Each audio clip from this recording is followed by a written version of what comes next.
Oh my Here God. with Fuzzy Logic, and we're here with Teresa, special guest Teresa, who I cannot wait for you all to meet. I've had some preview to what we're getting today with Teresa flavor wise, and it is going to be outstanding with the energy that we all already know and love from the podcast pundit herself, LC Escobar. Welcome to Oh, both of you. I am so excited for today's topic, which is inclusion, accountability, and ethics in the tech of tomorrow. It's a big title because it's a big topic, and I cannot wait to dig in. we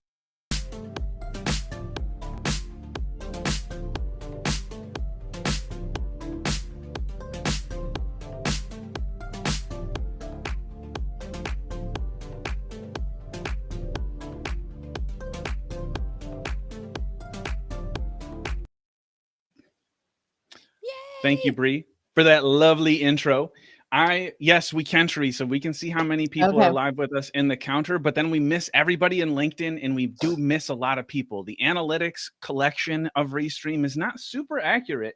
So I will be in the chats at numospec.com and also on LinkedIn to make sure that I'm and Bree are able to balance everybody's questions that are coming in. That's a great first question.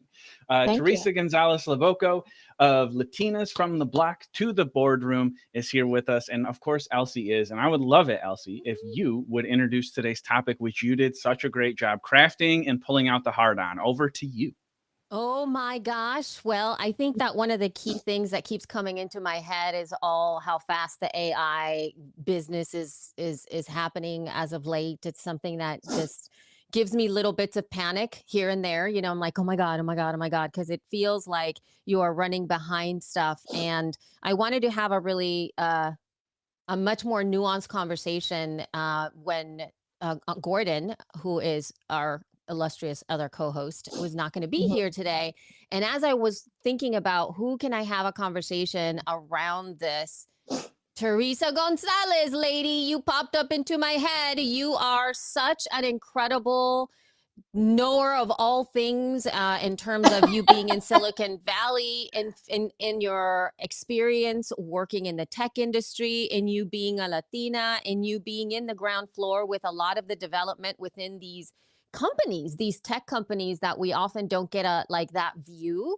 And now you are really championing so much of what we're going to be talking about today. And my first thought was that we were just going to be focusing a little more on like the AI side of it. But as we Mhm. met and started to talk, oh God, there was so much more that you brought to the table.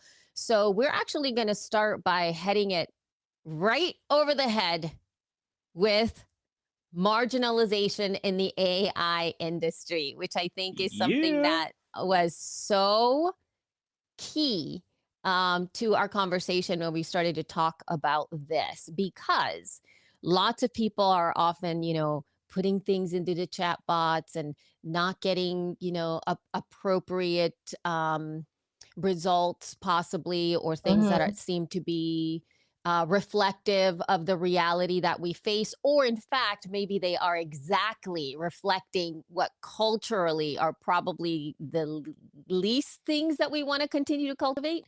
So you brought today about the dominance, especially when it comes to search and the data that's already showing up in Google, Yeah. and the lack of diversity in tech companies in the leadership positions. Really, can you talk a little more about what that kind of an impact would be for us? Yeah. So thank you for having me on the show and coming to you from the Bay Area. So been out here for about 30 years. And yeah, just thank you for that lovely introduction, Elsie. And this is a big topic. And you know, it just seems like it just popped out of nowhere, right? Like, oh, AI, hey everybody, this is a cool new thing. But it's been around for a long time. And a lot of people don't know that. And it's just been a way for I like to think of it as a pressure valve to be released because of all the data that's been aggregated over the decades of being on the internet, right? And so when I was there in Silicon, I worked at some of the biggest companies, and a lot of the things that I saw was very much like, why is there, why am I the only Latina, or why are there only, Why do I not see any, African American folks, or what's going on? And so anyway, there's a lot there to unpack, because a lot of us that do get into the situation of working in tech, we have to code switch, which means we have to kind of let go of, our authenticity of what we're talking about today, right? So how we fit in, how we get in is kind of a bigger topic, but that's also relevant to society and how they see us, right? So that is a big deal when we talk about AI, because AI is really based on all the data that has been aggregated again over the decades. So people have been talking about it for days and years. It's only because of the commoditization and the monetization that's going to be happening around AI, and how it's going to exponentially build on the profit centers that are already benefiting from data platforms today. So that's kind of the key, right? Like, how do we make more money, and how do we accelerate this faster, and how is it going to help people? So Elsie, when you asked me to be on this broadcast, it was, very interesting that I talk about this. I've been talking about it for a while. And to be even more realistic and crystal clear, women of color that are PhDs and doctors and, academia have been talking about this for years. And it's just starting to come out because of the fact that when we are raising our hand for accountability in the space, like, hey, are we thinking about this community? Are we thinking about this marginalized group of folks? Why are we not hiring more people of color for product teams? Because this will help us in understanding more of the behaviors, or how we will be protecting communities. We get fired for that.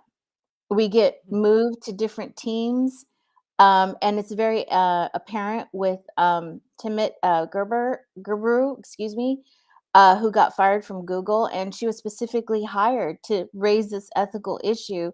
And she was hired out of Stanford with a PhD in ethical AI computer science. I mean, this is like, you wanted the mirror, and here it is, right? And they don't want to see it. So when we start to raise the issue, and as I have been doing, and I talk about it on the podcast, and I bring the voices up, I say, why are we not represented more in the podcasting space? Or why are we not found more on the search platforms? Well, we are, but we're just not in a good light about it, right? Because of all the data that has been indexed into the search criteria.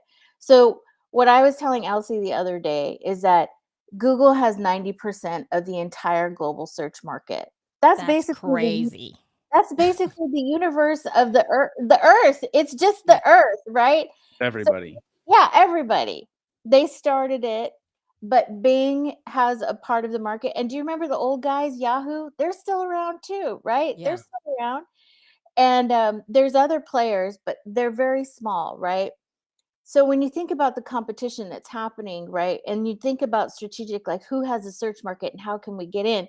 That's why Microsoft bought Chat GPT. It's so they could compete with Google, right?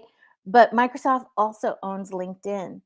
So when you start to think about all these platforms, people are trying to capture data, and data are the things we put into the system, and they're monetizing that data, right? So when we talk about, well, what's the accountability? Well, we're still marginalized in that area because we're not on the product teams. So if you Google us on a URL, Latinas, for instance, what comes up are not really good images. If Mm-mm. I put in Latina business owner, you still get some very sexualized images. When I Mhm. put my podcast on the platform, it'll bring up all my shows and where I'm listed. But as you scroll down and you look through my business links or profiles, you start to see ads on how to date Latinas. Where can you find Latinas in your area to date? These are the ads that are embedded into the code, because this is what drives the search engine. It's ads and Absolutely. monetization. So people are like, well, they're making it better. They're doing, no, there's no regulation on it. It's in fact still into Congress trying to regulate it through Section 230, which was created by the Telecommunications Act. And people are trying to say, hey, you need to put some guardrails in there. But no, the internet companies provided that Section 230, and that's how they run to say, well, it's the third party that's doing it. We're not doing it, so we can't be held accountable for it. Hands off, right? So that's why, Mark Zuckerberg and everybody sits there and just says, hey, we didn't do anything. We didn't touch anything. We're not. But you know what? If they had people on their product teams, if they had people in leadership that were people of color to say, hey, this is not right. We need to talk about this. And believe me, there have been people there because I was there. They were dismissed. Like, don't tell us anything. We're making billions of dollars and we're competing with Google. And Google is saying the same thing, right? Like, we're owning this market.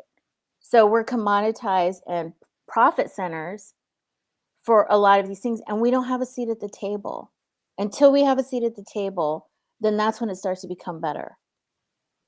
Yep. So there you go. Can I ask a follow-up question, Teresa? You can ask anything you want. I would like to know. So I had this question when the big tech started laying off, because as a small business owner, my instinct was, who are they firing so I can go be their friends? Because in my head, it's like those people are going to have some motivation in their heart. But I wondered also who they were firing, because they laid off so many people at those Yeah. companies. So I assumed, because I've consulted with big business, that they probably laid off HR and admin first. Is that what you've experienced as well? Is they're laying off DEI and HR, and like, where are they cutting? And is that part of the equation that this big turnaround or this big turnover in big tech is really hitting people the hardest? Yeah. So, they're trying to cut, where they saw, where they hired the most during the pandemic and a little before, right? And it was a lot of service, kind of customer service, like you said, HR, because they're like, we need to hire more HR so they can, recruit more people. We need more customer service people because we're getting more orders in and we need people to, pick up the emails and, but they all have to understand when they go in that there's a lot of technology behind those, behind that role, right? They have to understand platforms. So they are getting into entry level positions, and that's where you start to cut the fat. And so that's where they're like, the bottom line is, and then also executives and teams that aren't making their number, right? I know about this because I was a part of those teams. And when we're not hitting a goal, right, under a big profit center, it's like, well, how they have to have a strategy meeting that you're not a part of. And you just become one of those, sorry, you're on the chopping block because your team didn't make the entire number. But that could be for a number of reasons, right? They bought a new product that didn't have a great go to market strategy and execution behind it. They didn't get enough funding for their partnerships to have strong marketing initiatives. I mean, it's a lot of things, right? And it's like, oh yeah, you can blame everybody else, but it's like, no, they don't care, because that's an expense at the end of the day that they can write off. And that's where they start to build in their profit margins. So to go back to your questions, a lot of people of color get hired as contractors. And also when they come in as a tech executive, or not a tech executive, but a tech, person, it's usually that first line that gets cut. You have to have a lot of business skills, a lot of business acumen, I should say, and technology knowledge to really get in above that. And not only that, you have to build social capital. Now, these are the companies down in Silicon Valley, right? But I want people to understand, with tech knowledge, and if you get a certification, because Google will say, hey, you can get a cloud certification for free, or you only pay, a certain amount of money. but you don't get in after you take those courses. So I just want people to know there are many industries that need tech people, like hospitals, um, manufacturing, education, like school districts. They need folks with those skill sets to help them innovate and to help them bring in more ideas and new technology, because those are the industries that are lagging, right? Silicon Valley is going to be fine, right? It's these other industries that Mm. need innovation. And that's where I want to tell people, don't get discouraged. But that's where we start to see the leveling up of data and information that starts to say, hey, we're not low wage workers anymore. We're not seen as just a marginalized community. We become innovative. We become tech savvy. We become knowledge creators. And then we also start to change industries, right? So that's the narrative I'm trying to bring in with my podcast, and also to tell people, because that table over there is far away, and the door is too small, and the representation is limited, if any. There's less than 4% Latinos across the entire tech system, and That's Google has bonkers. 90% of the search market. So just put that in. I mean, I'm not saying 4% of Latinos are even in It's just Google. 4% of their That's across the entire employment base. tech industry of how many people, and that's, women, and then you go men, and then, when you start to break the numbers down, it just gets really, Yeah. Fuzzy. Yeah, no, I think that's exactly it. You can follow the numbers. If you follow metrics like that, then you have questions, and the questions are like sometimes not that fuzzy. And they're fuzzy because nobody tells us. And we talk a lot about on our show the transparency and the disclosure piece. It's like, just show us your business practices, show us your data policies, like be more transparent with that type of stuff. And I think you mentioned the podcast industry. I want to throw it to Elsie on this thing that Tamara said. They really don't speak to, I think, what you've both brought up, which is they have to be us in order for that not to be true. right. I think podcast does better with that, right? Than most media. Sometimes it does. And I want to, I have two things to say. One of them, yes, mind you, there are a lot of non-white cis males that are podcasting. There's a lot, but unfortunately, Yes. unfortunately, what tends to happen again is that the highlighted shows, the shows that are making the most money, the shows that people want to invest in, the ones that are getting the sponsorship, the ones that have the vast amount of download numbers. The majority of podcasts don't really have that, so that 1% type of tier that have all those download numbers, which is what advertisers are looking for.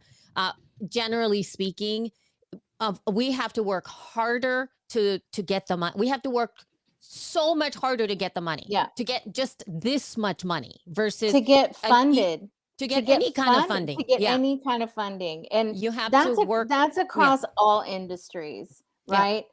Even Absolutely. for Latinos in business, Latinas are the fastest growing entrepreneurial segment, right? Across everywhere. Yes, it's exciting, but we don't get funded. There's less. Yep. We get less than 1%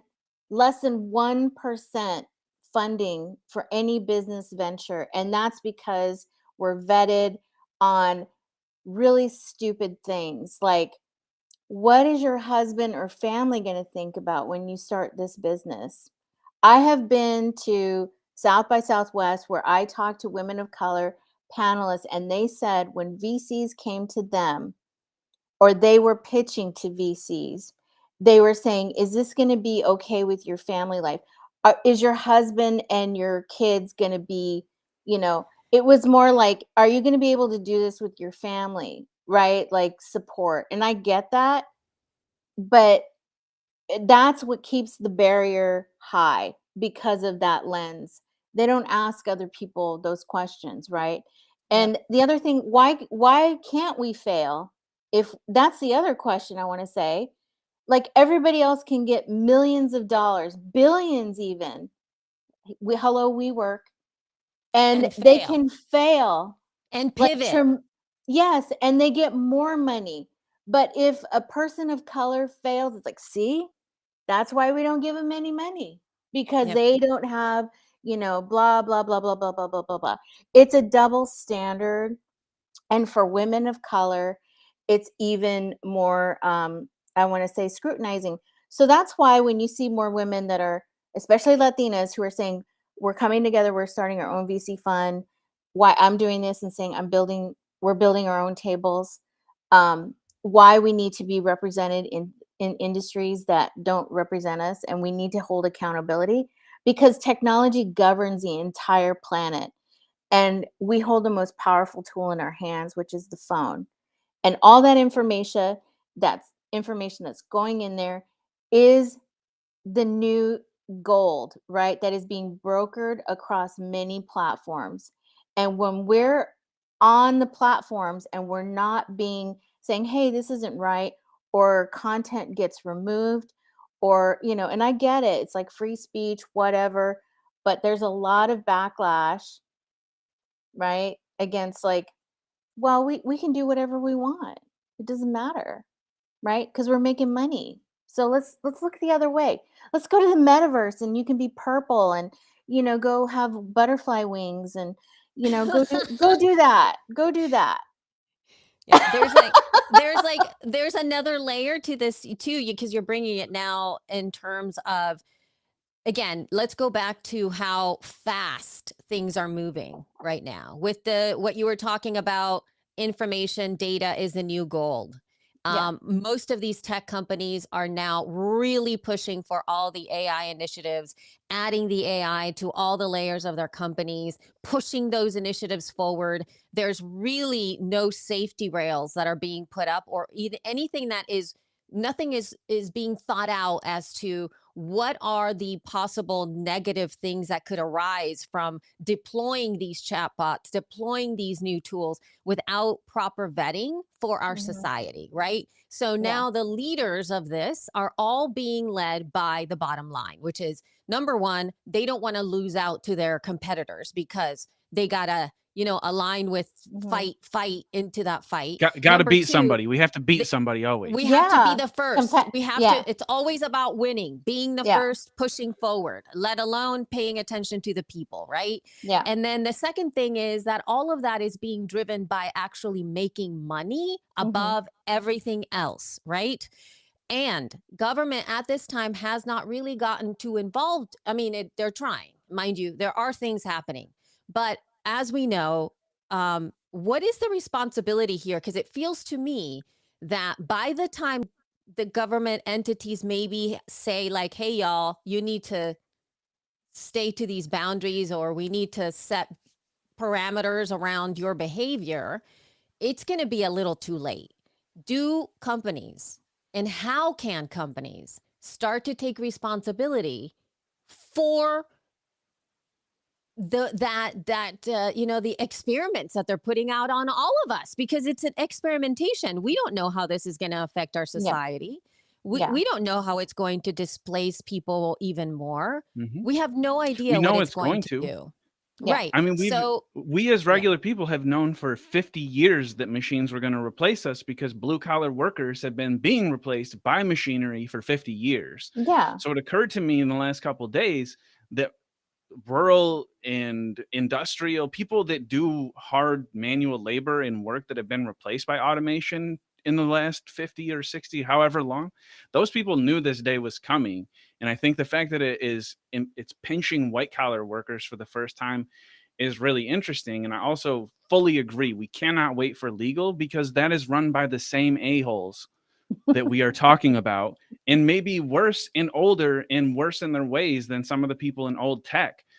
So I would love to hear Teresa's take, in both of your takes, on how, from a leadership perspective, because it's got to be leadership even beyond business. It's got to be bigger than business. It's got to be bigger than industry. It's got to be, to me, it's got to be a whole leadership effort that doesn't define exactly where we fall, but we're all going towards the same goal, which is equaling things out. Like, we have a chance to flip, I think, where we are. maybe Mm-hmm. for the first time with all this data. So I would love to just get on a new page. I don't like the page we've been on with Congress and waiting for them to do stuff for us because they suck. Yeah. Ugh. Yeah. It's, yeah, I'm like, I try to have hope, right? Because, you have to. And I think that, when I was at Facebook and I used to walk around and see his signs and mottos that, you know, what is it? Break things and move fast, right? And it's like, Yeah. that's, you're breaking society is what it is, right? Mhm. And so when people, I mean, this information is not like unknown, right, of what's been happening in these platforms. It's just how far do you want to go to understand what's really happening? Because again, there's books and there's scholars that are talking about this, but everyone's like, no, that's scary. It's like it's scary because it's a reality that we're living in, and we're addicted to the phone, right? Yeah. And when we go to Congress and we say, or when Mark Zuckerberg, when he was being held, right, for accountability because of what happened in the elections, um, he just sat there with a shit-eating grin, like, yeah, we just sell ads and la la la, going back to that Section 230 because it was third party, and we don't know what's going on. Yet they have to build the API, which is the integration piece for third parties to transfer data back and forth. So it's not like they don't know what's happening. But the thing is, Congress and everybody in there is so old. The majority of them are so old. They don't know about this type of stuff, right? They don't know. They have assistants that are like, my niece's age that are helping them do all their technology for them because they're like, it's too much. Those are the people that need to be running for office in the next few years. Those folks, people of color that are in those roles, that want to get into government and politics, that have been brought up with technology their entire lives, those are the folks that are going to change the way these systems and platforms are governed because they understand it. They know their communities. They're on social media. They know these platforms like nobody's business. That's why Mark was sitting there laughing, like, you guys are never going to figure it out. But when you have women like, Alexandria AOC, I'm going to just say it because my tongue Yeah. is twisted right now.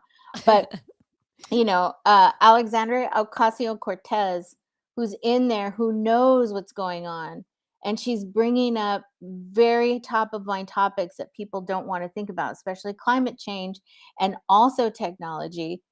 People don't want to hear that because they think she's like trying to bring things down, right? It's like, no, these are the issues that are hurting our communities, and we need more folks like her to be in those representative roles, which more people of color are coming in, and they're raising their hands and they're saying things. And look what's happening to them. They're getting ousted, right? They're saying no. And then people are bringing them back because we cannot have the things the same way they've been for the last 50 years. The change wave is happening now.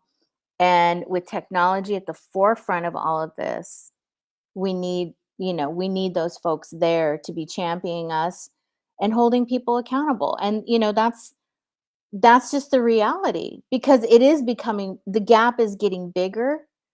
And to my knowledge, it's like they know that the more power we gain, but how do we accelerate technology? We're using technology the most. So we know what we're doing, but we just have to get in. And when we can't get in, that's where I say we have to go the other way and start doing things, that are going to work for us. I mean, it's not like we don't want to partner or work with you. You can buy us at the end of the day. See, you could hire us, be cheaper, but then you got to buy us for millions of dollars. Sorry. That's just the way Yeah. it works. I do have I have a concern about the cognitive experience that a lot of us are having, even as we start to think about it from the perspective that you're putting out, Teresa. I think my biggest concern is that this technological issues are not something that can be solved very quickly. Like even Section 230 on its own, there's so much thought that needs to go into what that mean, amending it, like dismissing it, like what does all that mean, in the way that things are being constructed. There's so much nuance to having this conversation because there's so much positivity, obviously good stuff that could happen with platforms and AI that is additive and wonderful to humanity. And it also has the other layers of it. But we're living in a world right now, particularly fueled even by our young folks who are triggered. And I'm saying Mhm. triggered, not in the triggered as in like the emotional trigger, but they're triggered by behaviors, as in like, Yeah. let's scroll through the phone. I just want those 30-second information. And in order to understand these issues, and that's why we're having a long form show that begins to touch the surface, is that you have to have the attention span to be able to really dive into thinking and processing and having your own opinions and developing points of view, and not just reading it once, but twice, maybe 3 times, watching a long form video, being able to listen to a podcast, reading a book. And I'm concerned about our society no longer taking those steps. And it makes me feel like, even as our younger generation coming in, with my kids, sometimes I'm like, you have to read this book. And they just want the quick solution. And so I think that, yes, I believe in our youth, but I also really do advocate to our youth and to our next generation to choose to be in the world and to make themselves feel uncomfortable, and to not have things come easy and fast, and to be bored, and to have all of the experiences that we used to have, because Mhm. now we have those dopamine hits that are coming all the time. So we have to craft not only humanity, but being able to go through exactly what you're talking about, the actual social parts of it, the political points of view, being able to get younger folks in those realms. But if they can't like live in a world and hold big thoughts for long periods of time, Mhm. it becomes much more challenging. Yeah, I mean, I'm there with you 100%. And I think I think you and I were talking about that. How do to even get into that realm of like big thinking, right? Mhm. It's like you have to create a space for that and to unplug, right? Mhm. To really be out in nature and to experiment and to have time, right? To dream. Well, Yep. who has that? Who has the most valuable The time for most that? exact. Right. The Well. 1%. So when Mhm. I Hmm. say, when I was there, and also, there's movies and documentaries about this issue, is that the folks that work there that knew what's happening, they don't even have their kids on the platform. They do not give Yeah. them phones because they want them to be the new thinkers, they want them to have this expansive reality of dreaming and being involved in this big idea thinking. And when the rest of us are hustling to pay bills and we're communicating through the phone or working 2 jobs, and we're not able to, but we know how to work the system, right? When do we get time to have that big dream thinking, right? When do we get to like unplug, right? When that's a motivation of the family working all the time. And the kids, I was a latchkey kid, I'm not going to go back, but if you know that term, you know how old I am. So it's like, you have to see it's just a new version of that. But what's being put into, right, what we're seeing today is very detrimental. They're not like the fun shows that, or the shows that were coming out before, right? The TV shows. These are pictures and clips and violence, and that's what I'm talking about. Nothing is regulated. You can put parental controls on the phone, but and the TV, but kids always find a way, right? Because then they go to their friend's house, and maybe their friend's parents don't have parental controls, and they're like, oh, we're gonna go do this, and we'll be back, and then they're all on the phone, on one person's phone who probably has the phone out of 5 kids, and they're doing things. So it's like, it's really hard to manage, but I think it's like financial investment, right? It's like, if you sit down and you start having the conversations about how important it is, or you can relate to them to say, hey, and how do we reconnect? It's hard when everybody's on the phone, everybody's trying to find their own space, and that's, you just got to break the Hmm. cycle, right? It's like breaking the poverty Hmm. cycle. What's the question? What's the answer to that? Higher education, right? How do you break the legacy, leaving legacies? You build financial wealth for your family. How do you do that? You start having conversations.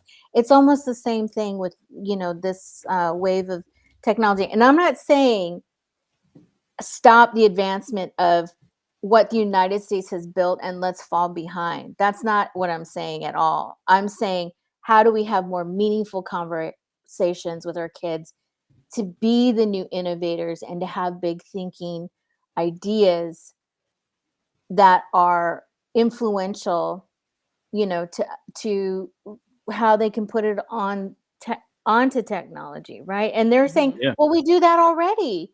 We already go live here and we can do that. And we're in the Twitch, on this, and gaming, and this and that. And it's like, no, someone's already created that for you, Yep. and you're interacting with it. It's like, you need to be the person to bring Creating the your, rules. writing the rules and bringing your culture into it, right? Like, how do you bring Yep. that in? And then people will see that, and then it's like, oh yeah, I can relate to that. I can understand that. And then it's like, oh yeah, I want to do that. That's how the thinking starts changing, right? Like, I want to do that. Talk about Hmm. it. The representation matters, and that's what we're getting to the bottom line. I am so excited that you put it that way. My leadership, it's got to come from leadership, and leaders come in so many forms. So I think for me, one of the quickest ways to empower people is to realize that so many of us are in positions of leadership. That is the same thing as influence. When you post something and more than just your mom looks at it, which is most of us, even if we only have a few friends, that is an opportunity to have influence, and influence equals leadership. And if you are in a position to post or to talk about the things that are impactful to you, like you're saying, you should do that. And you should also pick Elsie's medium of podcasting to do it with, because there are less algorithms, still algorithms. But I think that like you're saying, the algorithms and the rules are in the same way that politics and policies have been structured by someone who does not understand what you are asking for. So how would they ever create a structure that would serve you? It's like you have to create structures and put leaders in place, and promote leaders and empower leaders to go make a podcast, go get your voice out there, start being a media person. Yeah. Well, That's there is that. But then when the industry is asking us to put, show notes and transcriptions, which is all through the internet on your website, and you have the SEO criteria, which is the search Mhm. engine optimization piece. Again, it's triggered by the indexing of what's behind that platform. So I've talked about this at conferences at Podcast Movement, where I've said, I have done this because I want to put content on my website. I want to put the show notes in where people can find the content that I'm talking about, which was the elevating of the imagery of Latinas as business owners, entrepreneurs, higher education, wealth creators. Help me find this, how to structure this through my website, which was sitting on a third party. Here we go again, right? The third party piece. And they're like, we can help you build a more searchable website, right? With my content, because my podcast has a website, right? latinasb2b.com, everybody. So anyway, I'm just saying, when it's gave me back the criteria results, again, how I opened this conversation, it gave me back how to date Latinas, where Latinas are dancing, like Yep. this is what it spit back out at me when I was trying to create influential, powerful content around Latinas, and That this is what it ranks. it gave me. Yeah. Yeah, this is what it gave me back. And I have screenshots of it. So people, it's not like this was a million years ago because I am a Chicanosaurus, I am older. This was like right before I started the podcast. This was like right before the beginning of this year, when I went to Orlando to speak. I mean, at Podfest. I mean, it's like it's still happening. And I've even told the product people when they've had me on strategy calls to like, how can we get more people on the webs, as a partnership? And I'm like, fix the algorithms, man. How do you do that? You hire people that know the coding, that can change the coding dynamics to catch these things. What does that take? Money. It takes hiring a person. It takes changing the code. People don't want to do that. So when Right. we're talking about leadership accountability, it's the bottom line and they don't want to do it. So, I mean, maybe they will, but I'm just telling you, it still happens today. So, this is a big impact to our communities when we're trying to change things. And so, the accountability is we're showing it now. Like, this is still what's happening. And it is, it's still happening. I've I talked think about it all the time. it's so challenging when the money is being challenged, though, there too, Teresa, because there is a sense of Latinas or a lot of women of color, really Asian Yeah, women, yeah, yeah, insert whatever type women, and yeah, they make money in terms of porn, pornography, sexualization, and all of these things. I mean, there's money to be made by us, by even just Googling us. There is that glorification of what that might be for yeah, a lot of people. And therefore, you're actually fighting between being able to take money away from these businesses mhm, because the porn industry is such a massive business already, yeah, like massive amount of money maker. Why would they want to let that go, right? yeah, If that's like one of the key words that they're putting into the realm of whatever that is. and mhm, and it's so hard because in you're now talking about having the algorithm being addressed for a small bit of search. I'm saying small bit, but you know what I mean, like in terms of something that is not really worth fixing because we're trying to make all of this other yeah, money right, against this other company who's making all the money from right, those results. yeah, So why should they care? And that's where it's so challenging because that means these businesses literally have to say be good, right? And yeah, just do it because it's the right thing to do versus it's the right thing for their bottom line. Because even though Latinas and our businesses are for sure capable and are making a lot of money, um, it doesn't chip at the larger iceberg, if you no, it will, doesn't. I mean, it goes deeper, right? I mean, Yeah. just to even think like why. I mean, and there people are like, why can't we be sex workers if that's what, I support that. There is a whole Yeah, industry yeah. for that. But what I'm saying is you can create a safer platform for that that's not indexed. So the thing is that Mhm. there are these links embedded into a search criteria that are gateways to porn sites, right? Yeah. And it's keyworded by women of color, men of color, based on what, and I'm not trying to tell people to do that because then you're going to be tagged. But what I'm Mhm. saying is that that part of it is what's, when you think deeper about it, like why are women of color more hypersexualized and trafficked and in the porn industry? Well, it goes way, way, way, way back to colonization of, people of color being here and the marginalization and the proprietary ownership of women of color, right? Mhm. So, I mean, that's a very deep thing, and people are like, oh, wow, here we go. But no, that's the reality because it's a mental bias that people just cannot undo in one day. It takes learning, reconditioning, and thinking about that to really say, I'm not going to hurt this community anymore, because it's been in peril for generations. So Yeah. when we're fighting back, and people are like, oh, they're just angry women of color, they're just so angry.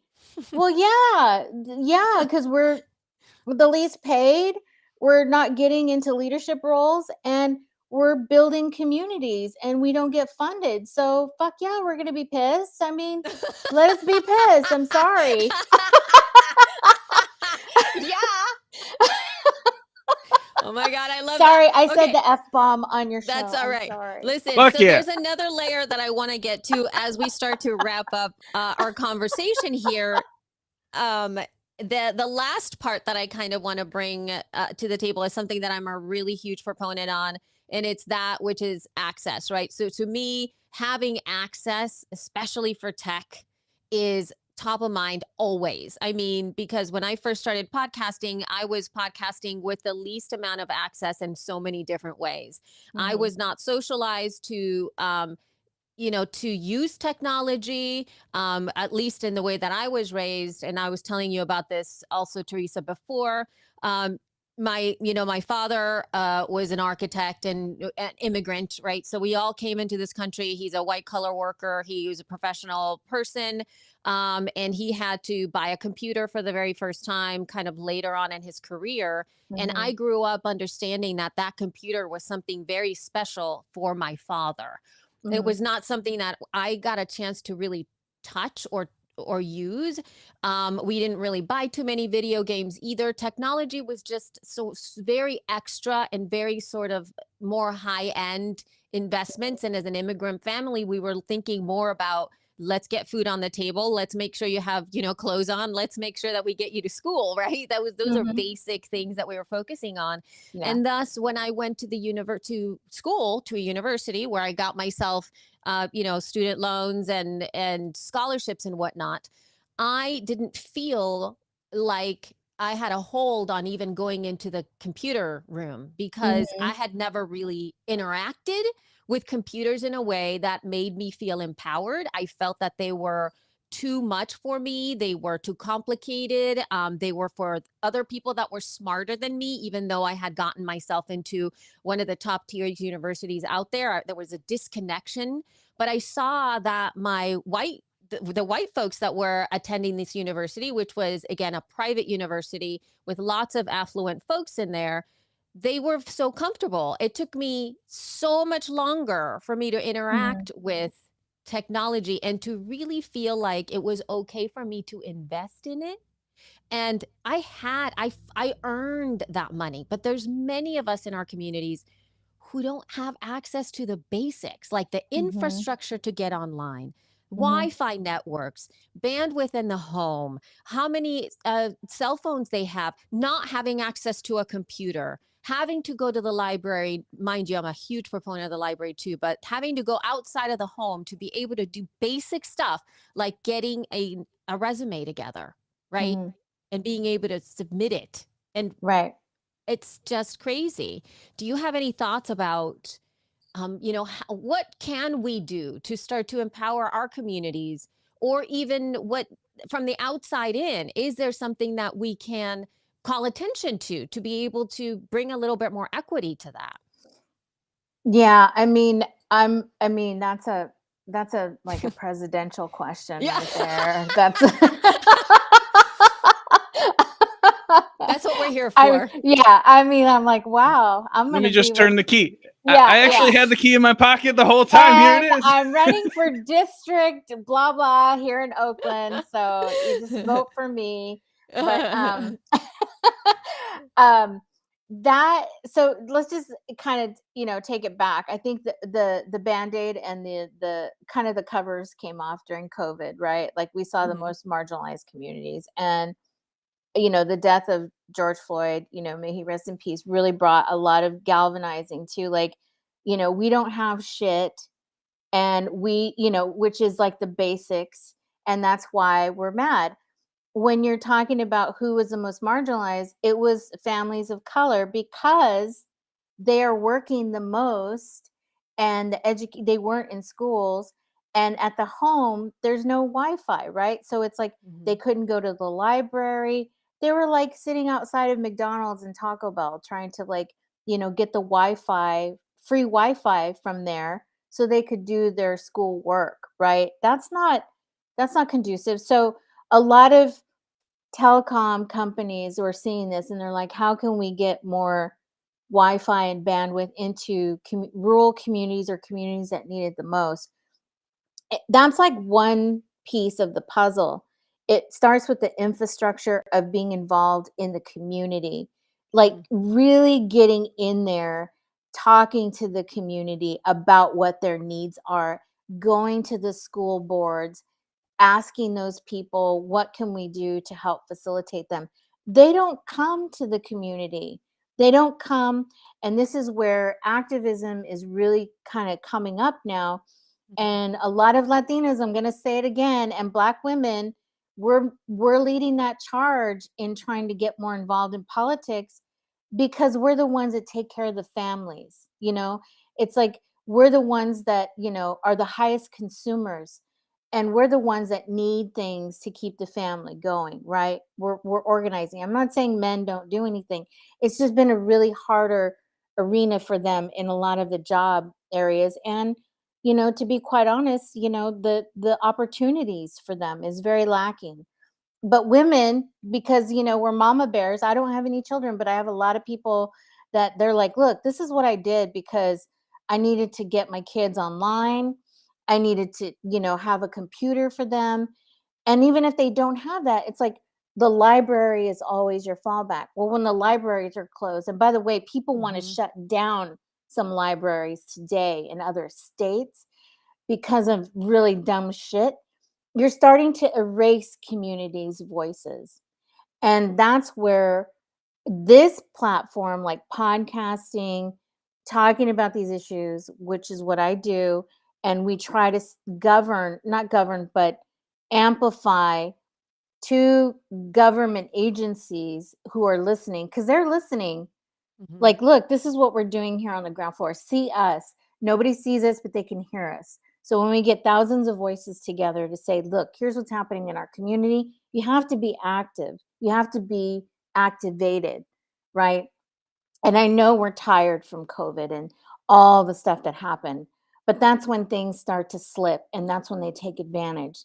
So it's like, keep your eye on the prize, right? Because the next election year is coming and we have to stay on top of our game. And I know it's tiring and exhausting, but that's part of the game plan, right? Is to it's like, I don't know, I come from a legacy of people that grew up through that very pivotal moment of the civil rights. And so having that kind of embedded in my genes and, saying, oh, that's never going to happen again. It's happening today. It's happening right now. And so for us to get activated and using tools and technology today is so paramount. And how we do it today is very important. So I think a lot of us have some of the capabilities, but it takes amplifying and messaging, like the galvanization of what happened during COVID, for people to move to say, okay, we're going to give this school district X, Y, and Z. We're going to give this community Wi-Fi access. We're going to give these hospitals more vaccines and educational resources to reach out to the community so it doesn't get polarized that nobody gets vaccinated because of misinformation that's getting out there, right? I mean, there's like, it's a multifaceted approach. And this platform and how we're doing it today is one way to really get activated and to really, audio is like a one-to-one, right? So it's very and visual too. But the thing is, I feel that it's a bigger question, and we have to hold our leadership of this country, to the fire. And it takes all of us being activated, and there's more of us doing that. It's another movement that's happening right now in my mind, and technology is really kind of the fire underneath it, but we have to be smart about it. And I don't know if I answered your question correctly, but I can't. It's a bigger question, like I said, but if we get activated in the communities and we just do what we've been doing, we just have to have solutions to say we need this because of X, Y, and Z, and we affect the bottom line better if we're all on board. Seriously. Yep. I think that to add to what you said, also to not forget how even just a shift in our minds, and if I were to leave our audience with a thought, is that to kind of don't take access for granted Yeah. at any time when you're dealing with almost anyone. Mhm. Meaning, don't take it for granted that they have unlimited, data. Don't take it for granted that they can access your podcast from anywhere. Don't take it for granted that they have the ability to access something as simple as Google Docs. Yeah. Don't take it for granted that they are able to connect and download and see all your stuff through devices. Because I don't know how many of you all have ever tried to use something like Instagram when there is very little cellular connectivity. You're literally going to pull your hair out. And that is Mhm. just a very simple just representation of it. A lot of these companies, many companies are developing products that already take for granted that there Mhm. is minimum speeds already built in and people will have access regardless. They're all thinking we're all getting at minimum 50, megabytes up and down, when there's some communities out there that are barely hitting 5, and Mhm. their ability to even engage with the solutions is out, right? So when you talk to people, make sure you know that whatever resources you make available is actually available for them to Mhm. consume, Mhm. instead of having it be yet again another boundary of you not paying attention to what's going on. Yeah, I think well, it just goes back again to having people on of color that come from those communities or that have the skill set from those communities to be on those teams, to actually be working on the solution with you, because that's what we need, are those seats on those teams, on the leadership teams, and on the boards, because governance is another layer to these public companies. And that's the thing. When you start to ask these questions, they don't like it. So, and that's it. Shouldn't it's the responsibility? The whole onus should not be on us. It's like it's a two-way street, and the owner should go back to the company to say, if you hire people and then they go back to, well, there's not enough people out there to hire, that's bullshit. Because you can go to Tecaria, which is a nonprofit organization on LinkedIn that has over 15,000 people of color that are in tech, that are trying to get into tech, working on tech teams, and they're not getting hired. Or if they are, they're just contractors, right? They're not getting the full wage. And that's demoralizing too. It's like why? Why is that? Why is, it's like because you're at will and they can fire you, like many of us who have held the hand up and said, "Hey, this isn't cool." And then it's like, "Okay, you can go now." It's like, and it just continues on as a cycle. So there's two reasons. Get people in the door. It's going to benefit you in the long run. Latinos are not going away. We're growing. And sorry. And so is, the Black community, the Asian community. That's just reality. And if you can't keep creating homogenous products that are kind of a band-aid, excuse me, for everybody, um, education is one that is like, the lack of representation there too. It's like Mhm. everything's changing right now, and we need Teachers. more. Yeah, teachers for sure. You've My gotta last have podcast. teachers that look, yeah, you gotta Yeah, have teachers that inspire kids, and to inspire kids, they gotta be able to relate to, just like a leader at your work. yeah, If you can't relate to your leader at work or your teacher at school in some way, right? And that's gonna be different depending on the day. If you can't relate to them, it's not gonna set the same example as somebody who you connect with at your core. So it only benefits us, and I'm just going to say this, just that to be more than a monolingual society. If you go to Europe, everybody there speaks more than one language, right? They communicate, they all learn their societies and cultures. Here, if that were the same reciprocal two-way street of learning Spanish, learning a little bit of, Mandarin, how we bring all of that together into products and services, that's like the next level of the US that's waiting to happen. But when you want to suppress all of that, that's leaving us behind. And that's just how I'm leaving this conversation.